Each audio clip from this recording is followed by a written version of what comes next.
Hey guys, welcome into Faith and Football. My name is Neil and I'll be your host today. Today we are talking faith and fear. So you might be thinking, well, what are you talking about? What is faith and fear? Well, we all know about the story of the Garden of Gethsemane. If you don't, it's in Mark chapter 14, verses 32 through 41. And I'm not going to be reading the entire scripture to you, just bits and pieces, and give you a little context along the way. But basically what's happened is this is right before Jesus gets betrayed by Judas to the Romans, gets turned over to them, and goes to the cross. He knows it's coming. The Last Supper's just happened. He's taken his disciples to the garden, and he's asked them to stay with him. It's Peter, James, and John that he took with him. And he tells them in verse 34, he told them, "My soul is crushed with grief to the point of death. Stay here and keep watch with me." We see in the next verse, in verse 35, he says, "He went on a little farther and fell to the ground. He prayed that if it were possible, the awful hour awaiting him might pass him by." And this is where he cries out, "Abba, Father," in verse 36, "everything is possible with you.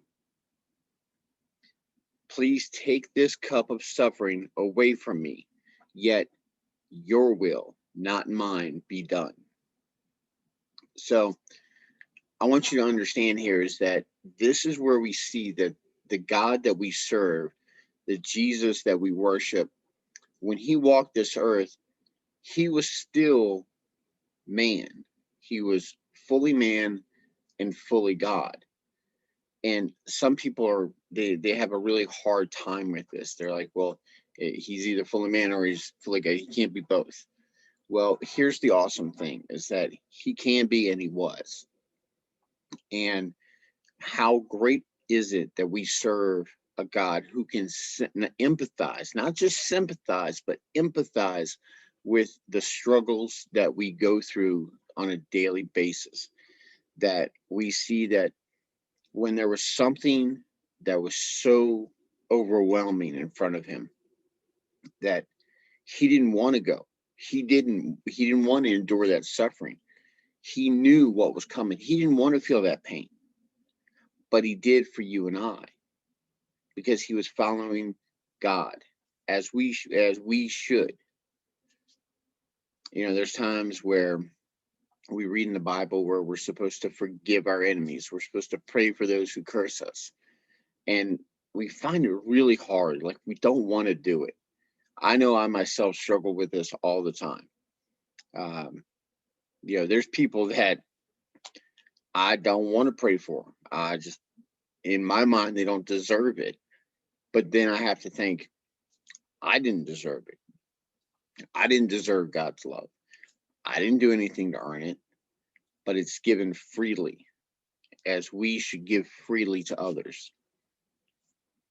And I want you to see something interesting in these passages is that he didn't just go once. He didn't just ask twice. He asked 3 times that this cup pass from his lips. And each time he went back, his disciples were sleeping.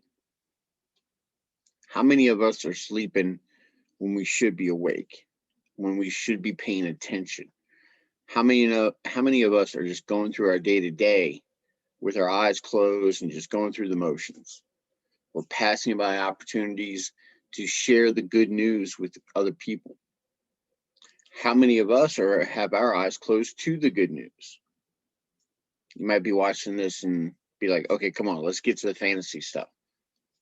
We're going to get there. Don't worry about it.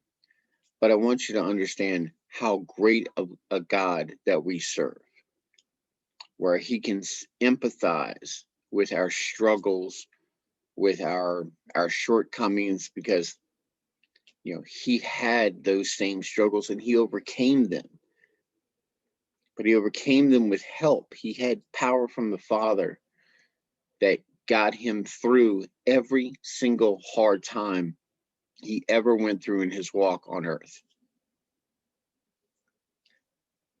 So as we go into today's episode and we speak on faith and fear and drafting, I want you to think about this, is that Jesus went to the cross fearful but faithful.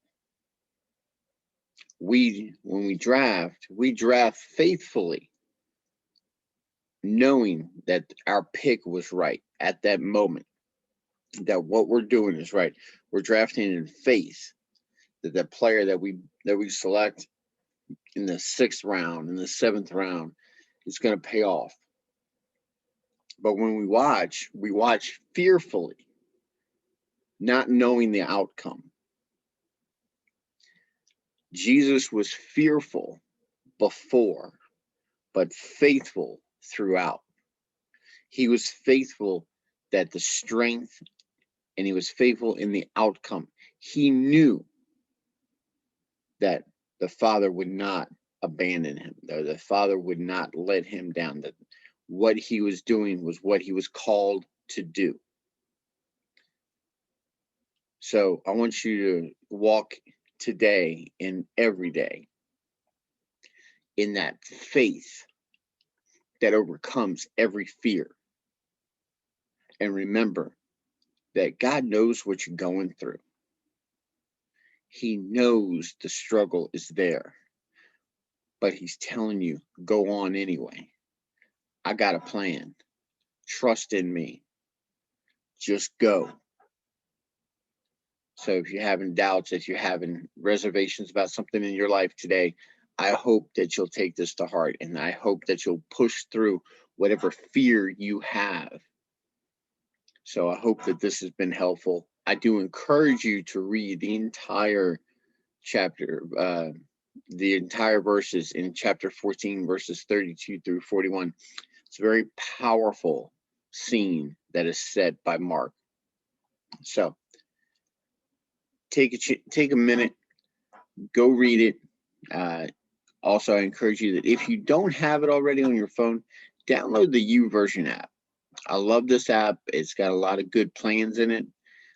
It's easy to follow along. You can pick whichever version you want of the Bible. The NIV, the King. I grew up on the King James. Some people find it difficult to read, but I grew up on it, so I like the thou arts and the these and the thous and the things like that, that some people find confusing, but I like it. Some people like the NIV, some people like the NLT. So whatever you like, go for it, as long as you're reading it. So with that said, I would like to give a shout out to our sponsors of the show, Zia in Lafayette. Zia, look, they're on Doucet Road, right off of Johnson Street in Lafayette, Louisiana. They are behind the Grand Theater on Johnson Street and in front of Red Laurel's on Doucet. You can call them at 406-0013.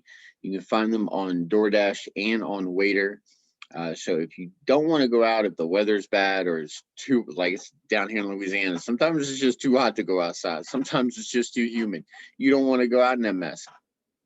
Call up DoorDash, call up Waiter. They'll come and bring you some good Zia food. If you do go down, say hi to Leonard and to Heath and all the guys down there. And listen, during the month of August, it's here, guys. It's here. The deal is in place. Go down to Zia of Lafayette and tell them that Faith in Football sent you. Ask if Neil's around. That's me. And tell them Faith in Football sent you, and you get your free appetizer with the purchase of any entree. So, look, there's plenty to choose from, and the entrees are awesome. They've got a new huli huli chicken that is phenomenal. They've got a trout mock shoe that's out of this world. So go down there, check them out. And the coastal shrimp salad. If you're trying to be healthy, you kind of watching that weight a little bit. You maybe hitting that last minute vacation, you want to get that beach bod, you've been working on it all summer, you want to keep going on it. Coastal shrimp salad is awesome. So go down, check them out, and remember to tell them that Faith in Football sent you. It's an in-house deal. Got to be in-house to do it. You can't do it through an ordering, but well worth it. So come on down and check them out. Also, I'd like to thank Keller's Bakery of Youngsville. You can find them at 627 Lafayette Street in Youngsville, off the Youngsville Highway. Go down there, check them out. And when you go down there, if you tell them Faith in Football sent you, you get 2 free mini cupcakes. These things are delicious. Look, if you went to Zia, you got your little something to eat, you're looking for something sweet, take a short trip to Youngsville, and Keller's is definitely worth it, guys. They have phenomenal desserts. They have outrageous donuts. The king cakes are to die for. I'm telling you right now. Traditionally, when you see them, they're about this thin, and you don't think that they're going to be worth anything. But I'm telling you, they are off the chain. The flavors packed in, guys. Tell them Faith in Football sent you. Get you 2 free mini cupcakes. That's it for the plugs. Let's get into today's episode. As I said before, we're talking about faith and fear, and I know that there are some picks that you make where you just go, man, I hope this really works out. I'm not sure about this. It's late in the draft. This, that, the other. Look, I'm gonna give you some mid-round picks that you could be faithful in, but I'm gonna start off with some early round picks that have a certain fear factor with them. Now we're gonna talk right now about a little news real quick. We're gonna get into because some things have been happening with Indy, the Colts, Carson Wentz. Look, I don't know what's going on with this. It's been back and forth. I've seen 2 different sides of this. If you don't know what I'm talking about, Carson Wentz has a foot injury, and we all know that a foot injury on any player, but especially a quarterback, I believe it's possibly on his plant foot. It's supposed to be an injury that happened when he was with the Eagles and Philly. It's been going back and forth whether he's going to have a procedure, whether he's not going to have a procedure, how serious it is, how little it's going to affect him. But the latest news that I have heard is that he will have surgery and he will be out 12 weeks. That puts his timeline at week 7 return for the Colts. At this time, they've said that they will not be trading for a veteran quarterback that's out there. So no Minshew, no Nick Foles, no Mariota. That they don't want to bring in a veteran quarterback right now, but they will see how the rehab goes and how the surgery is. If it looks like Wentz is going to be out for even more time, then at that time they'll look at bringing in somebody else. Also, and look, guys are dropping like flies right now. Matt Stafford exited yesterday, because this is Tuesday, I guess. He exited Monday's practice with a thumb issue. Now, we all know Matt Stafford had injury concerns a couple of years ago. He only played a half a season, but he was absolutely lighting it up during the time that he was. I'm really sad to see this because it doesn't give me a whole lot of confidence in drafting Matt Stafford. A thumb issue with a quarterback, I'm not liking that. So that's definitely something to keep an eye on. Also, those who were looking at Trey Lance maybe overtaking Jimmy Garoppolo, Kyle Shanahan, the head coach, came out and said that he would be very surprised if the rookie started week 1. Now, he didn't say nothing about week 2, but we will see how it goes. Also, the Saints are glowing about wide receiver Jalen McCluskey. Said he is standing out in practice, so that's good news for them. Might be something to keep an eye on, maybe a late round flyer, and see what happens. Also, the Saints have signed Veteran running back Devontae Freeman, formerly of the Atlanta Falcons. Now, is this serious? Is this something that you need to worry about? I say no. I think this is just a depth piece. So I wouldn't worry about it. However, Alvin Kamara is coming up in this episode. Let's see. Also, Devontae Freeman is expected to miss 2 to 3 weeks with a sprained MCL. So that's going to be something else to keep an eye on. If Devontae Smith is down, then that is going to affect your draft status of a couple of guys. Jalen Hurst, for one. It might up on put you up higher on a couple other guys, but we will see. So hold on just a second, guys. I'll be right back. Sorry about that, guys. So on a hype train note, Ron Rivera, yes, we're talking about my guys, said that Antonio Gibson has bounced back from his turf toe from last season, said it hampered him a little in OTAs, but he's looked good so far. So that is promising talk coming out of Washington's camp. Little on the downside, Marquise Hollywood Brown from the Ravens is dealing with a hamstring injury that turned out worse than originally thought. Coach Harbaugh said he has missed third straight practice. So that is not good. And rookie Rashad Bateman is sidelined with muscle toughness. I'm not exactly sure what muscle toughness is. I think they meant muscle soreness, but we'll see. Let's see. Head coach Judge came out for the New York Giants and said that Saquon Barkley, his ACL injury, he's making tangible progress. Again, I'm not touching Saquon. I'm hardly touching anybody. I'm not even touching anybody on the Giants team. I don't trust this offense. I've said it before. I'll say it again. I'm from Missouri. I was born in Springfield. You're going to have to show me. So,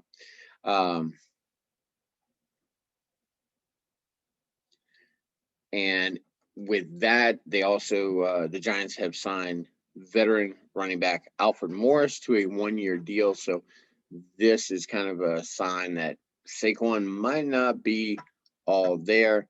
So signing Alfred Morris, if you were a Washington fan, maybe even if you were, dare we say, a Dallas fan, you remember Alfred Morris. He had a breakout with Washington and then got shipped off to Dallas. Now he's making his rounds for his third NFC East team. The only thing left is to play for Philly. So we'll see what happens there. That would be kind of cool if he did. So that is it for the news. Let's get into today's meat and potatoes of everything. And you guys are going to see me looking down. But so just to let you know, I'm looking down at the Sleeper app. If you don't have this app, if you have not changed to this platform, I highly encourage you, or strongly encourage you, to do so. This is an outstanding app. The notes and the breaking news and things are awesome. The features on this thing are out of this world.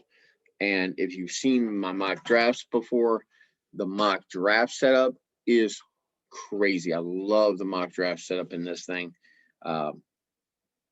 So it's real easy to operate. It's made for beginners and it's extremely good for veterans as well. So let's get into it. We're talking early rounders with a fear factor. Now, I'm not going to go out there and tell you that Patrick Mahomes is a fear factor, Josh Allen might regress, or Kyler Murray didn't look good at the end of the season. Those are all easy ones.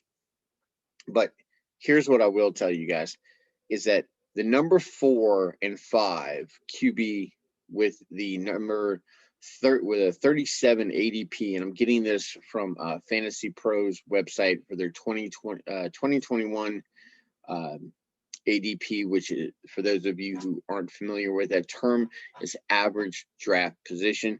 This is where they take all of the experts and they culminate all their picks, who they would take when, and they average it out and they come out with an average draft position, which ADP. And this is what I'm going off of. So I'm going to talk to you right now about Lamar Jackson. I know you might be going, wait a minute, hold on. Isn't Lamar safe? Isn't he like a rushing quarterback on the most heavy rush team in the league, most run team in the league? Yes, he is. But here's the thing, is that the guys that you're going to pick in the first, let's say 5 rounds, 6 rounds, these are guys you can't miss on. You cannot have that much risk involved with these guys. If you want to take like one safe guy and then go off and take a risky one, great. But you've got to have some safe pick in there. Okay, you've got to hit on these guys. Lamar Jackson. If you want to go that route, go right ahead. But I'm looking at everything that I'm seeing right now coming out of Baltimore.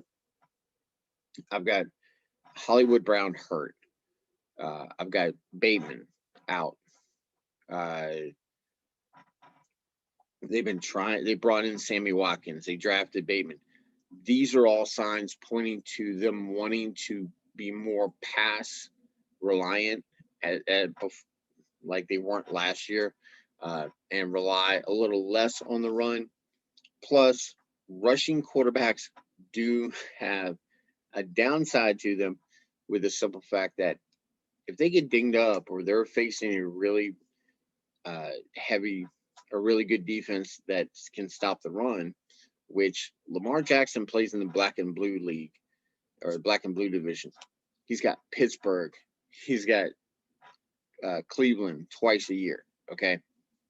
A lot of Baltimore games are very low scoring. So Lamar Jackson, you're relying on just one aspect. He doesn't throw the ball a lot, so you're not getting a lot of passing work through that. Can he do what he did a couple of years ago on his MVP run? Of course he can. But are there other options out there for you? Of course. There's Kyler Murray. You can jump up early and grab Josh Allen or Patrick Mahomes.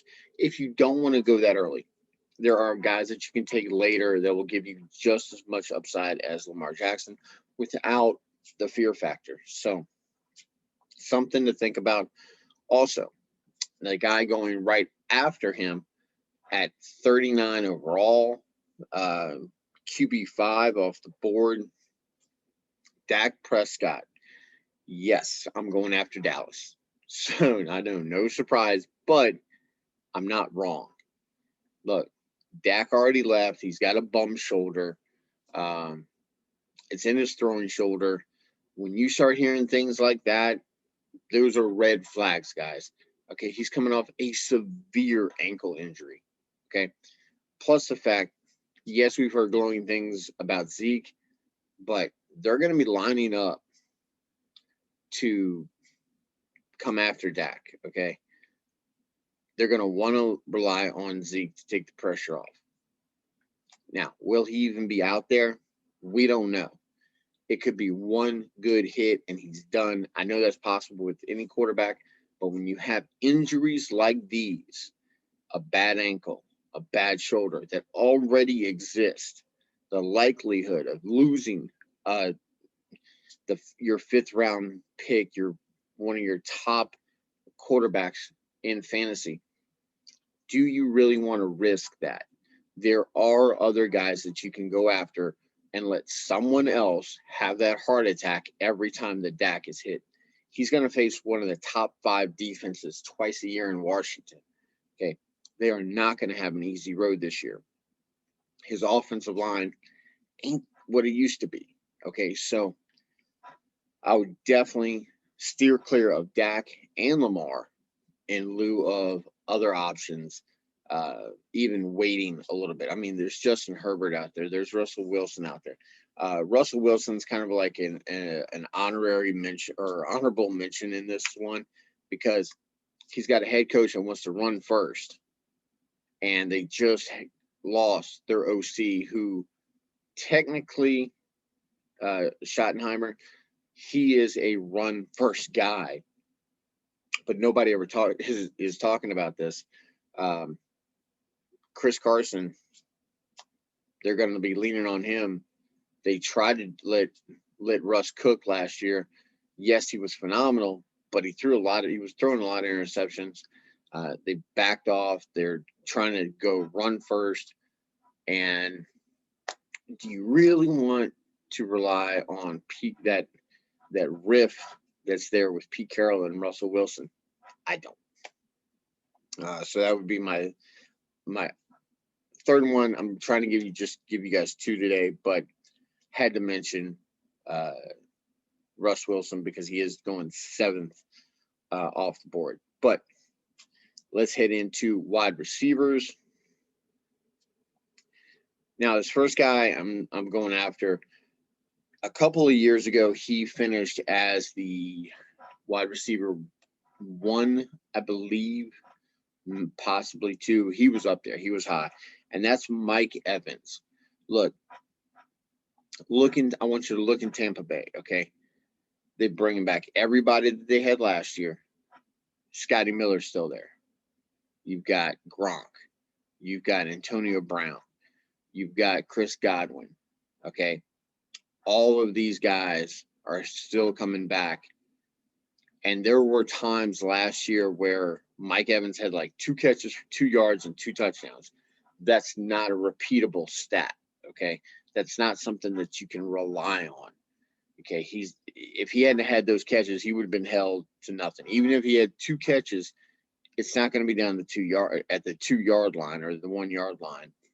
And Brady loves to spread the ball around. He doesn't go for one particular guy unless your name's Gronk. He's going to go for the guy who's open. Okay, and if it's not Mike Evans, he's going somewhere else. So it's not like he's targeting Evans specifically. Okay, there are other guys that you can get. Stephon Diggs, D Hop.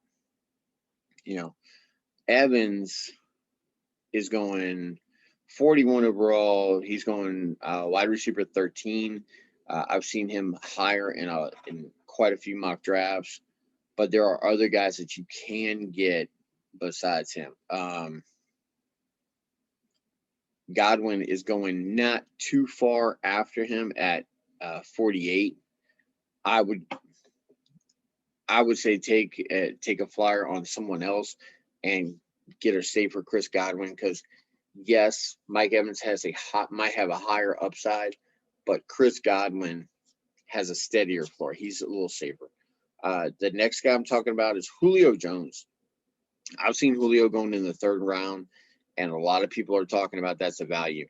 Look, I had Julio last year. It was a headache every single time he was healthy and trotted out on the field. So trust me when I tell you that just because he's healthy doesn't mean that he's all right in the game. Okay, he could get in the game. We know that he can play through injury. We know that they will let him play through injury. Yes, it's a different team, but they did not go out and get him to sit him on the bench. Okay, they got him for a compliment to AJ Brown. So I would definitely look at someone besides Julio. I know he's a really popular pick, but I would definitely look at someone else here. Okay, running backs.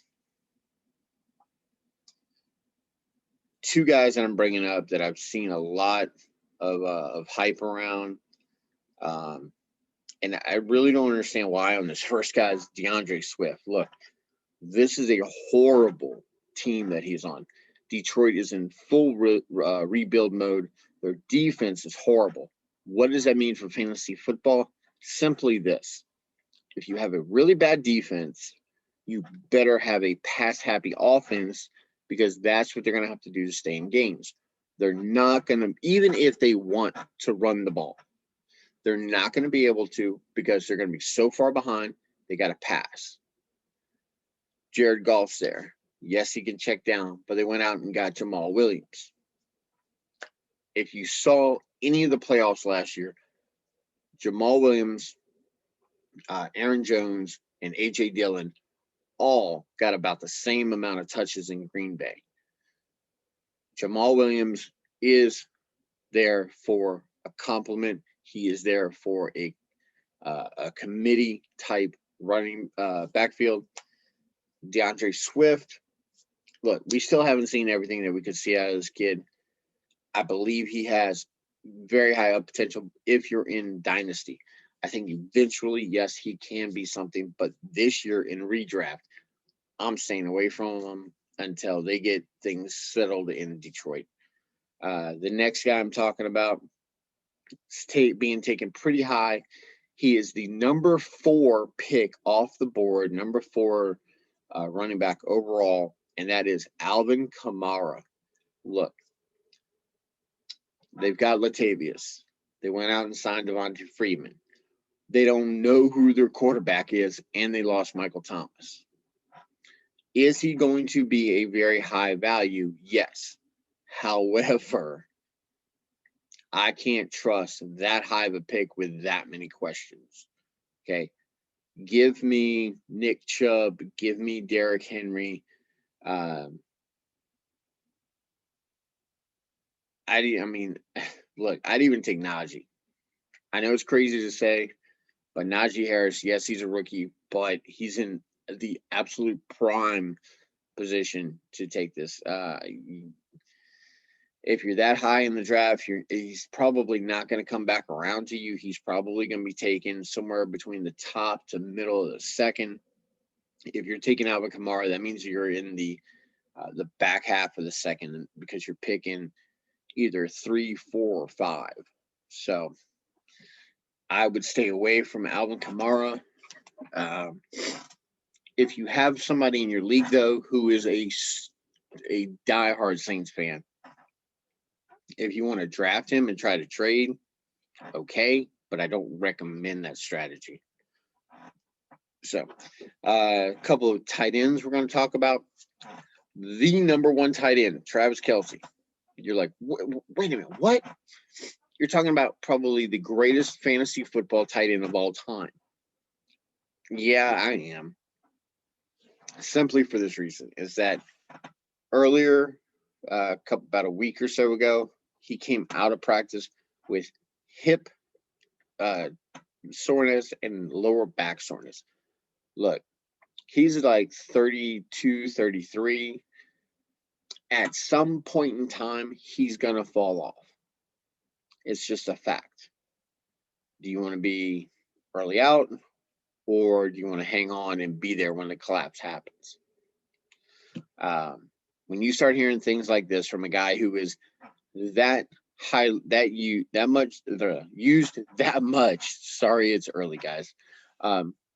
Somebody who's used that much in the offense and is relied upon, takes all that punishment.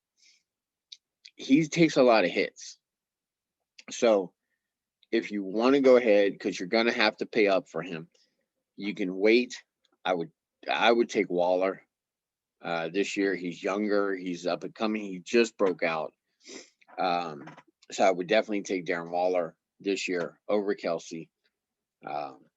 That's just me. The next guy is Mark Andrews. Look, I know he's one of the favorite targets, and with all the wide receivers going down in Baltimore, he is becoming more and more likable as a pick at tight end. But I said it before, I'll say it again. They are the most run-heavy team in the league, so that pie is very, very small. And when these receivers come back off of injuries, when Marquise Brown is healthy, when Rashad Bateman comes back and he's healthy. They got Sammy Watkins. Look, I'm telling you, Mark Andrews, I'm good. I'm good. I'll take somebody. I'll take Hawkinson. Give me Hawkinson. Give me the upside of Kyle Pitts. Okay. So those are the early round fear factor guys that you're going to have to watch out for. If you want to take a shot on them, go right ahead. Now, those next one are faithful mid-rounders that you can faithfully pick and have confidence in, okay? Now, the reason I'm saying the mid-rounders is because these are guys that when you pick them, you've probably already gone after the guys that need to be safer, that need, you need that stability. So, at quarterback, and I can't believe I got this guy down here after all the junk I talked last year, Tom Brady. I know. But here's why I have him on the faithful pick list is because, yes, he is like older than dirt, but his ADP, because of his age, is not going to go up. Wherever he's at right now, pardon me. And I know I said it's early. No, I'm not drinking this early. And I know some of these picks you might be going, yeah, he's drunk. Nope, sorry. But anyway, Crystal Light, guys. Gotta watch the weight. Look, Tom Brady, the offense flows through him. He's touching the ball every single time, and he's determining where he goes. He's either checking down, he's throwing to Gronk. He still has something. He still feels he has something to prove. We all saw last year what that means. And in Bruce Arians' system, if you go back and look, second-year guys in the Bruce Arians system blow up. Jameis Winston did it. We had guys in Arizona do it. Pardon me 1 second, guys. Sorry about that, guys. Still dealing with a little sinus thing here, a little drainage. But like I said, Tom Brady, he's out there. He's consistent. Okay, if he's nothing else, he is at least consistent. The next quarterback that you're going to find in mid-round, and I'm finding this guy really, really late, is Ryan Tannehill. I've gotten Tannehill in the 10th, in the 9th. So if you wait and you pass on the quarterback position that long, 9 times out of 10, you can find Ryan Tannehill. And I know that you've got Derrick Henry there, but with the addition of Julio, they're telling you that they want to throw the ball. Okay. They work awesome off the play action. The only thing that concerns me here with Tannehill is the fact that they've got a new OC because their old one went to Atlanta. So that's something to keep an eye on preseason, but I absolutely love Ryan Tannehill. He's been a fantasy quarterback darling for a couple of years now. So definitely somebody that you can draft and have faith in. Next guy, and this goes to their ADP. We're talking running backs right now. We're talking Mike Davis. And I know some of you might be going, what? But look, I'm scrolling so far down here, I can't believe it. Mike Davis, the 27th running back off the board at pick 64. Okay. So he's down there after guys like Myles Gaskin, James Robinson, Melvin Gordon, Javonte Williams. He's after all these guys. Now, here's the thing. He is the guy in Atlanta. They didn't draft a rookie. They could have. They took a tight end in Kyle Pitts. They didn't draft anyone else. They haven't brought in anybody yet.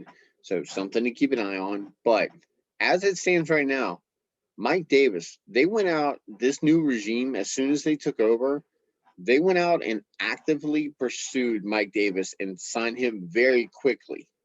So something to keep an eye on. I think that what you can do with Mike Davis, if you're not sure about his durability, because last year he did kind of start to fall off there at the end. So the workload is a consideration. But I think that what you could do with Mike Davis, if you want, draft him with confidence, go probably till about week 7 or 8, see what the rest of the schedule looks like, see how they're using him, and then he has a big game, trade him. That's trading high, not trading low. Okay. You want to buy low, sell high. So that would be selling high on Mike Davis, and you could get something for your playoff run. Next guy, Damian Harris from New England. And traditionally, I hate New England running backs. They're unreliable. They can't be depended on for any kind of consistency. It's a hit and miss. You never know when to start them. But Damian Harris, I can see a path where he's extremely valuable for fantasy, especially if Mac Jones takes over early in the season. Um, if Cam's going to be there, he's probably going to lose some goal line touches to Cam, but Mac Jones is drafted specifically to take over for this franchise. So I think they're going to get him in there a little sooner rather than later. So Damian Harris going, let's see here, 33rd running back off the board, 83rd pick overall. Look, guys, that's down there a little bit. Okay. Next up, wide receiver, talking Mike Williams. Look, I've done some mock drafts before where Mike Williams has gone in the 12th round, 11th round, 10th round. This guy has tremendous upside if he can stay healthy. And yes, I know that health is an issue, but when you're drafting somebody that late, that kind of goes out the window.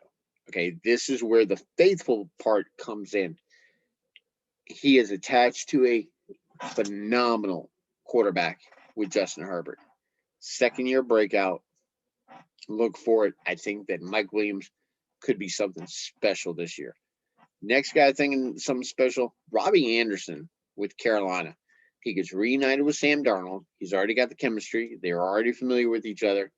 And he doesn't have to be the guy. That's going to be DJ Moore. DJ Moore is going to be the guy that they're going to lean on.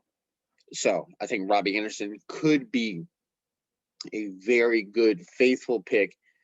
And let's see here. Let's see where these guys are going. So Mike Williams, I mentioned that you can get him really, really late. I'm still going. This is crazy. Robbie Anderson is 91 at 36 wide receiver off the board. And I haven't even gotten him. Mike Williams, 123rd pick, 50th wide receiver off the board. Look, a guy with that much talent, with that much upside, that's basically a free pick. Okay.